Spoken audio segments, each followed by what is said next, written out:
정무직 공무원들에 대해 흔들림 없이 업무를 이어가야 한다고 말했습니다.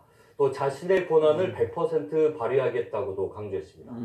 저희 KBS가 변승환 권한대행을 만나 시정 운영 방향과 계획에 대해 얘기 나눠봤습니다. 이슬 기자입니다.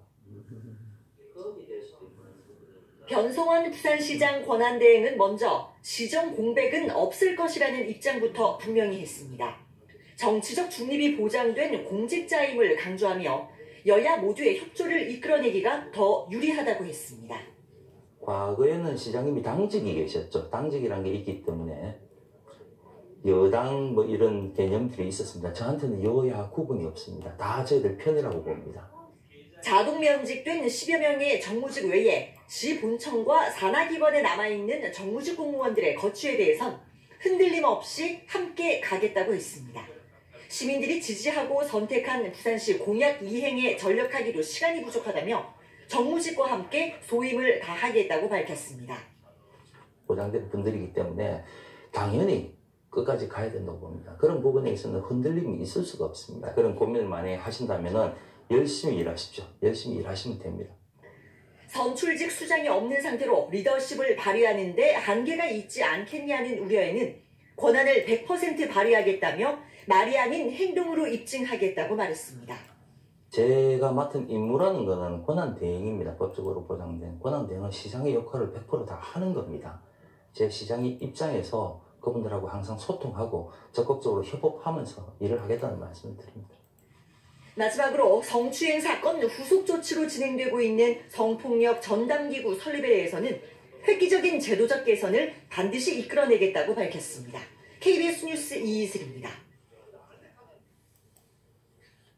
내일부터 최대 엿새간의 징검다리 연휴가 시작이 됩니다. 코로나19 사태가 길어지면서 지난해 이맘때와 비교하면 예약률이 10% 수준까지 떨어진 부산 특급 호텔들, 이 기간만큼은 반짝 특수를 누릴 것으로 기대를 하고 있습니다. 하지만 관광 관련 다른 분야의 어려움은 여전한데요. 공도 기자가 현장의 목소리 들어봤습니다. 객실을 일일이 소독하고 엘리베이터를 닦으며 손님 맞이 준비에 한창입니다. 30일 부처님 오신 날부터 5월 5일 어린이날까지 최대 6일의 징검다리 연휴를 앞두고 있어서입니다. 지난주까지 객실이 절반 넘게 비어 직원들이 돌아가며 휴가를 가야 했는데 연휴를 맞아 객실 예약률은 90%를 넘었습니다. 조심스럽지만 저희가 공중보건에 신경을 더욱더 쓰고 지속적인 소독이라던가 방문객들의 열 체크를 지속적으로 하면서 고객 맞이에 만전을 기하고 있습니다. 반면 비즈니스 호텔과 게스트하우스 등은 아예 손님이 없거나 많아도 예약률이 20-30% 수준입니다. 저희가 지금 이게 어떻게 할 수 있는 상황이 아니기 때문에 일단은 이제 저희 내부적으로 해서 객실 리노베이션이나 아니면 시설 유지 보수, 그다음에 이제 서비스 질 향상 제고 등으로 이제 전 직원들이 그렇게 지금 노력을 하고 있어요. 해외 단체 관광객 위주로 영업해온 업체들은 상황이 더 심각합니다. 부산의 한 관광버스 업체 주차장에 관광버스들이 멈춰서 있습니다. 2월 중순부터 예약이 아예 없어서 90%가 넘는 버스의 번호판은 떼어서 아예 부산시에 반납했습니다. 휴지, 그러니까 운행을 쉰다고 하면 그 기간만큼은 보험료가 환급되고 환경개선 부담금도 줄여주기 때문입니다. 부산시에 등록된 전세버스 1775대 중에서 3분의 1가량인 548대가 운행을 멈췄습니다. 하지만 쉰다고 돈이 안 나가는 것은 아닙니다. 이 관광버스는 일감이 없어서 2달 가까이 이 주차장에 서 있습니다. 하지만 관광버스 회사는 캐피탈 비용과 보험료 등으로 한 달에 700~800만 원을 내야 합니다. 매출액과 신용도 등을 보고 지원 여부를 결정하니까 정부와 부산시의 긴급자금도 받기가 힘듭니다. 신용보증기금에서 나오는 그런 것도 정책이 있지만은 실제로는 신청을 해보면은 자금을 받을 수 있는 한계를 가진 업체들이 거의 없을 정도입니다. 제2금융을 통해서 저희들도 알아봤지만은 실적으로는 다 묶여져 있는 상태입니다. 쉬고 있는 버스 기사들 역시 정부에서 받는 고용유지 지원금 100여만 원으로는 생계를 유지하기가 힘듭니다. 흔히 관광 가이드라고 불리는 관광 통역 안내사, 외국인 관광객을 상대로 통역과 관광 안내를 하는 직업입니다. 부산에는 400여 명이 활동합니다. 외국인 관광객이 입국하지 않으니 이들 역시 일자리를 잃었습니다. 일본과의 관계 악화부터 시작해 코로나19 사태까지 터져 6개월 동안 쉰 사람도 있습니다. 하지만 프리랜서다 보니 대부분의 지원 대책에서 빠져 있습니다. 여행업이 지금 빈사 상태라고 이야기하시는데 가장 저희가 제일 먼저 타격을 받아요. 항공이나 호텔이나 다른 여행사나 이런 것보다도 더 먼저 받는데 실제적으로 저희가 맨 마지막에 그나마 언급이 된다는 게 항상 안타까워요.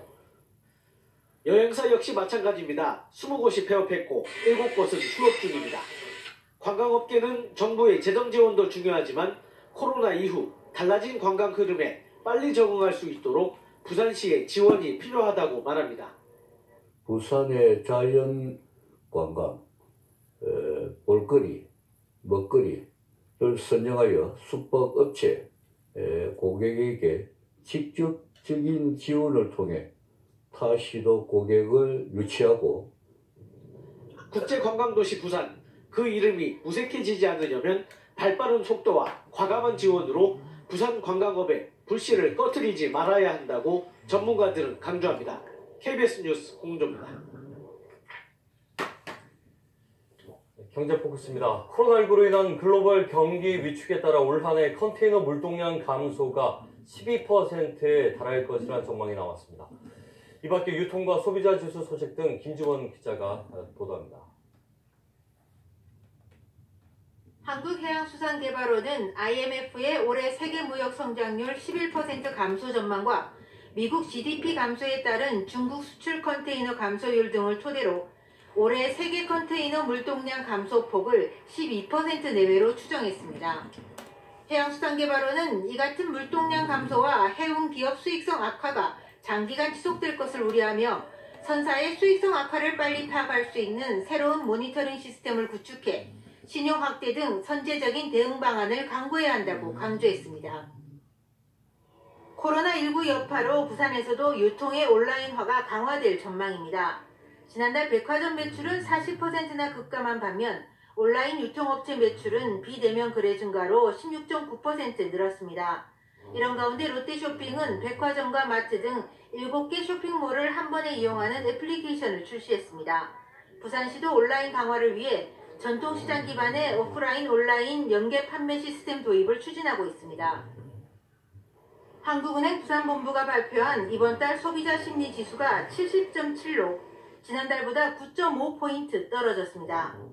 현재 생활병평과 소비지출 전망 등 모든 지수가 지난달보다 6에서 8포인트씩 하락했고 특히 주택가격 전망과 임금 수준 전망이 각각 17과 10포인트씩 떨어져 부산 지역 소비자들의 소비 심리가 크게 위축되고 있는 것으로 조사됐습니다. 경제포커스 김지원입니다. 부산시가 코로나19가 길어지면서 우울감을 느낄 수 있는 홀몸 노인 등 취약계층을 위해 사랑의 건강 꾸러미를 지급합니다. 부산시는 약 1억 원의 예산을 투입해 그림책과 퍼즐 등으로 구성된 건강 꾸러미를 부산 지역 마을 건강센터 60여 곳을 통해 3천여 가구에 지원하기로 했습니다. 부산시는 이번 건강 꾸러미 사업이 노인들의 심리 불안을 해소하고 인지 능력을 향상시키는 심리 방역의 일환이라고 설명했습니다. 코로나19로 경영난을 겪고 있는 에어부산은 코로나19 이후 즉각적인 항공기 방역을 위해 소독업 등록을 했으며 비대면 시대가 열릴 것에 대비해 무인 발급기 확충 등 비대면 서비스도 강화할 것이라고 했습니다. 에어부산은 또 운항 중인 국내선 공항 모든 지점 탑승구에 열화상 카메라를 비치해 탑승객의 발열 여부를 확인하기로 했습니다. 부산시가 미세먼지 저감과 공기질 개선을 위해 서면역 실내 정원에 대한 친환경 현상 설계를 공모합니다. 이번 공모 사업은 공기정원 효과가 입증된 식물을 활용해 실내 정원을 조성하는 것으로 산림청으로부터 지원받은 10억 원의 사업비로 추진됩니다. 부산시는 도시철도 환승객과 유동인구가 밀집한 서면역에 이 실내 정원이 조성되면 친환경 문화공간으로서의 기능을 할 것으로 기대를 하고 있습니다. 부산항만공사는 2022년 신항 2의 4단계 부두와 2의 5단계 부두가 잇따라 개장함에 따라 한시적으로 물량 연동형 임대료 체계를 도입하는 방안을 검토하고 있다고 밝혔습니다. 부산항은 현재 하용 물량과 관계없이 부두시설 면적 등을 기준으로 하는 고정 임대료지만 물량 연동형을 도입하면 물량 감소에 따라 임대료도 낮아져 운영사의 경영 부담을 줄이고 하용료 인하 경쟁도 막을 수 있을 것으로 항만업계는 기대하고 있습니다. 부산항만공사는 해양수산부와 부두 운영사 등과 함께 임대료 체계 개편을 함께 논의하기로 했습니다. 부산시가 부산음악창작소의 지역음악인 음반 제작 지원 사업을 시행합니다. 지원 자격은 음반 발매 경력이 있는 부산음악가나 3팀 이상으로 구성된 프로젝트 팀 등입니다. 부산이었습니다.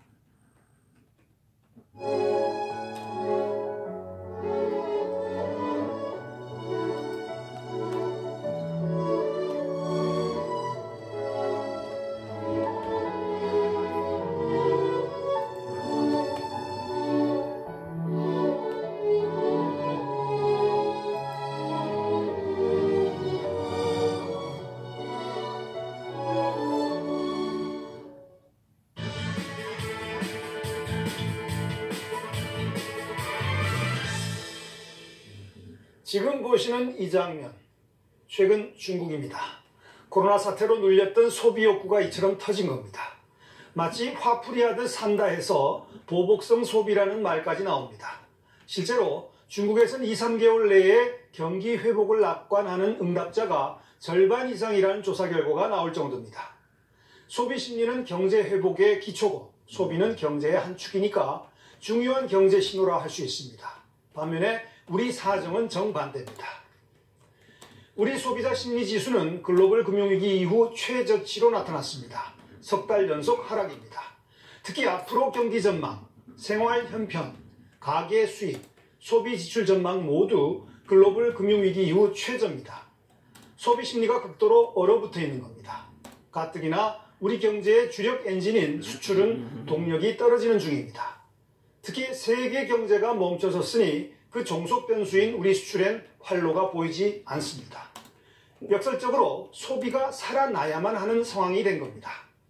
지난주 국내 대형 매장의 모습인데요. 중국 정도는 아니지만 얼음장 같은 소비 심리 수치 속에 언뜻 비치는 회복 가능성의 그림자일까요? 마침 오늘 재난지원금도 국회 본회의 처리가 예상되고 있습니다. 나라 곳간 부담을 무릅쓰며 풀 재난지원금을 계기로 얼어붙은 또 다른 경제 엔진 소비가 돌게 해야 합니다. 물론 소비 회복은 코로나 방역과 함께 가야죠. 코로나형 소비 회복책에 대한 고민이 필요할 때입니다. 예를 들어 코로나로 판로가 막힌 급식용 농산물을 정부와 지자체가 사주는 농산물 꾸러기 지원 사업이 있죠. 이를 응용하면 농산물뿐만 아니라 판로가 막힌 모든 상품까지 그리고 일회성 지원이 아니라 소비자와 생산자 간 상시적인 직접 거래로 연결할 수도 있지 않을까요? 그것도 배송 등 이른바 비접촉 소비로 이어주면 금상첨화일 겁니다. 결국은 시스템입니다. 코로나 속에서도 안전하게 소비 엔진이 돌게 시스템을 만드는 것. 그게 정부가 평소 강조해온 정책적 상상력 아닐까요? 뉴스예슬이었습니다. 오늘은 어제보다 날이 더 따뜻하겠습니다. 일부 영남 지역은 낮 기온이 25도를 웃돌면서 초여름 더위가 찾아오겠습니다. 오늘 구미는 낮 기온이 26도, 대구와 청주가 25도, 광주도 24도까지 오르겠고요. 서울이 21도로 어제보다 기온이 더 높겠습니다. 일요일까지는 이렇게 맑고 따뜻한 날씨가 이어지겠습니다. 노동절에는 서울의 낮 기온이 26도까지 오르겠고요. 토요일과 일요일에도 서울 낮 기온 25도로 다소 덥게 느껴질 수 있겠습니다. 하지만 크게 벌어지는 일교차는 주의하셔야겠습니다. 지금도 대기는 무척 건조합니다. 전국 대부분 지역에 건조특보가 내려져 있는데요. 강원 산간 지역에 내려졌던 강풍특보는 모두 해제가 됐지만 여전히 바람이 거세게 부는 만큼 오늘도 불씨관리 철저히 해주셔야겠습니다. 지금 전국에는 맑은 하늘이 드러나 있습니다. 안개도 거의 끼지 않았는데요. 오늘 고기압의 영향권에서 전국에 맑은 하늘이 함께하겠고 낮 한때 강원 북부 동해안 지역에는 빗방울이 떨어지는 곳이 있겠습니다. 오늘 미세먼지 농도도 보통에서 좋음 수준으로 공기는 대체로 깨끗하겠지만 오전까지 일시적으로 수도권 지역에서는 미세먼지 농도가 높게 나타날 수 있겠습니다. 현재 기온 살펴보겠습니다. 어제 아침보다 1도에서 5도가량 기온이 높습니다. 강릉이 16.8도까지 올라와 있습니다. 한낮에는 서울이 21도, 춘천 23도, 대전 24도, 광주 24도, 대구는 25도까지 올라 포근하겠습니다. 바다의 물결은 모든 해상에서 비교적 잔잔하겠습니다. 날씨 정보 전해드렸습니다. 뉴스검사 오늘 순서는 여기까지입니다. 시청해주신 여러분 고맙습니다.